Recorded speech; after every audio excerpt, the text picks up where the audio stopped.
Ini nggak mau tidak? Enggak mau bilang gitu.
Gimana Bu, sehat? Sehat ya?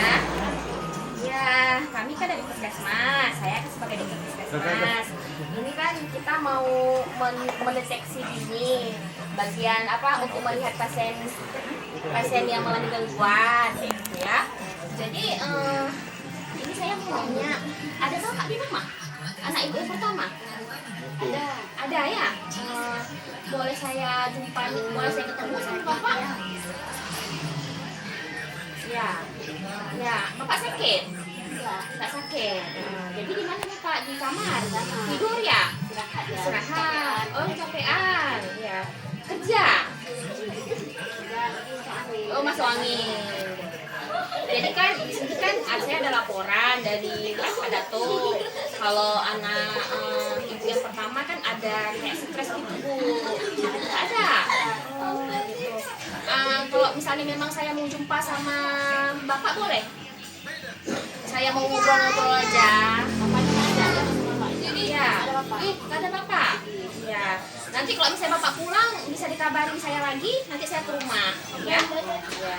Jadi kan di sini kita kan akan mendeteksi dulu. Misalnya apa bapak ada apa kayak apa banyak pikiran kayak gitu.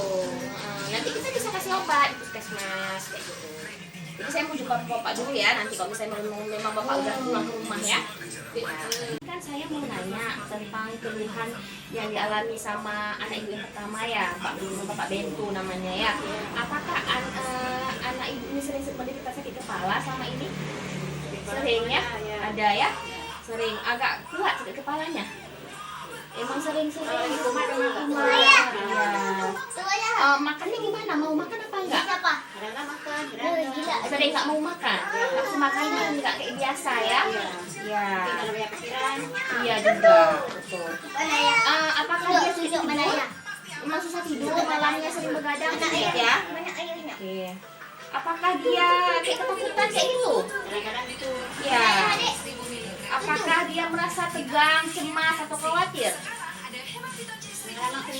Dia sendirian, nggak mau ngomong gitu ya? Kayak ada yang dipendam gitu ya? Oke. Terus apakah dia ngerasa kayak gemetaran gitu? Kayak badannya gemetar, tangannya gemetar gitu udah? Kayak ketakutan, kenapa memang? Ya? Apakah pencernaannya terganggu? Kayak misalnya dia sering mencret, ataupun dia nggak buang air besar kayak gitu? Nggak ada ya? Apakah dia sering berpikiran yang aneh-aneh gitu? Kayak ya ada. Apakah dia merasa kayak misalnya kayak kurang bahagia, kayak masanya kayak murung gitu aja ya? Apakah dia sering menangis selama ini? Bunuh diri ya? Apakah dia merasa sulit untuk menikmati kegiatan sehari-harinya? Kayak misalnya dia nggak mau bekerja lagi, atau dia memang nggak mau membantu ibu di dapur, kayak misalnya kayak gitu. Kalau dulu mau ya, kalau sekarang kalau misalnya cuci-cuci piring gitu nggak mau, ketemu gitu nggak mau ya, kasih makan. Oh ya, tapi dia nggak mau nih. Terus apakah dia memang dia biasa sulit untuk mengambil keputusan, kayak misalnya nggak bisa ambil keputusan sendiri gitu, kayak misalnya kayak mana ya, sering minta pendapat atau kayak mana dia. Ada lagi sekarang kan ngomong udah jarang. Ngomong jarang ya. Bunuh diri sama Pekerjaannya nggak ada ya selama ini ya, Iya. sudah nggak ada lagi ya. ada bebannya ada kayak gitu ya. Tidak mampu melakukan hal-hal yang bermanfaat dalam hidup. Iya ya. Itu dia juga ngerasa kayak mau mengakhiri hidup, ada kayak misalnya mau bunuh diri gitu, ada nggak sih?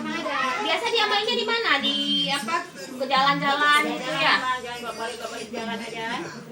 Apakah dia merasa kecapean tiap hari? Iya. Ya ya. Oke. Namanya Pak Bento, umur 45 tahun. Ya, anak ibu yang pertama ya, Bu ya? Iya, iya. Ya. Dia sebenarnya nggak kerja lagi kan Udah gitu ya. Udah kayak orang stres kayak gitu ya. Iya. Jadi kan ibu kan ini kan kita udah tahu nih kondisi kesehatan Pak Bento ini kan, anak ibu yang pertama. Jadi kami dari Puskesmas ingin mengajak ibu sama Pak Bento, kan ya Pak Bento kan nggak mau sendiri ke Puskesmas. Jadi nanti ibu minta kawanin mengawani Pak Bento gitu ya, untuk sama berobat ke Puskesmas, karena kan dukungan keluarga itu pun sangat penting bagi kesehatan mental Pak Bento ini sendiri. Jadi Pak Bento itu dia nggak merasa dia sendiri dalam hidup ini, ada dukungan dari orang tuanya gitu, dukungan dari adik-adiknya kayak gitu ya. Itu malu ngomong itu Malu kan. Makanya kami tahunya dari orang lain, Bu kan, maka kami langsung ke sini untuk melihat kondisi Pak Bento ya, Bu ya.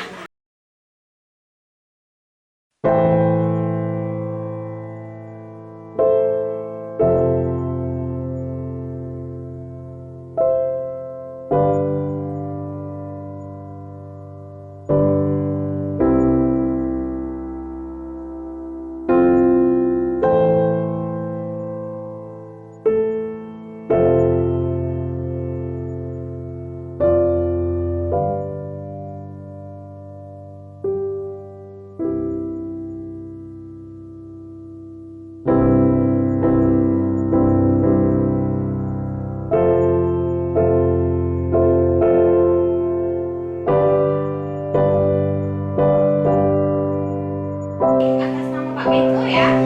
Pak Bento umur 45 tahun, dengan keluhan apa yang sedang dialami selama ini Pak Bento, yang kita lihat Pak Bento katanya ada gangguan stres ya.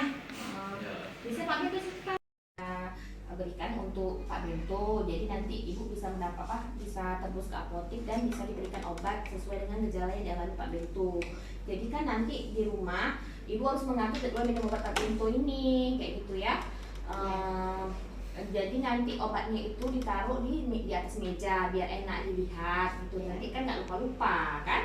Nanti ada jadwal minum obatnya. Kalau misalnya pagi jam 7 gitu, kalau misalnya siang nanti jam 1 kan. Kalau misalnya malam nanti jam 8 malam kayak gitu. Habis makan yang penting. Intinya Bapak Bento harus minum obat secara teratur supaya penyakitnya bisa disembuhkan. Ya, nanti kalau misalnya memang ada berpergian, misalnya mau ke tempat saudara, obatnya jangan lupa dibawa, ya dimasukin dalam tas. Jadi obatnya ini nggak akan putus, ya. Oke.